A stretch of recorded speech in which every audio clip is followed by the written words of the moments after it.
Ko īsti starptautiskās nometnes Young Media Sharks dalībnieki darīja Kuldīgā un kā sniedz atbildes uz neierastiem jautājumiem?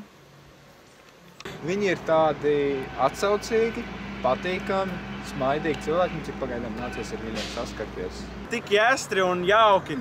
Noslēgti, kā visā Latvijā, neatverās vienalga kādām lietām darot un klusi. Es teiktu, ka apelsīns. Pipars. Ananās. Pirmkārt vajag karti, vajag niršanas aprīkojumu, jo Reņas ruma. Un vajag saulesbrilles, jā, kā Jasonam Gordonam. Man personīgi būtu nepieciešams krāsas un otas un papīrs. Cipsīši, laba atmosfēra un brāļi un māsas, kā jūs.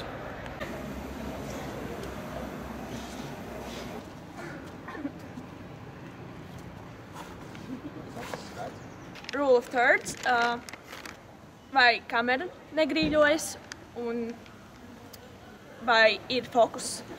White balance, iris and focus.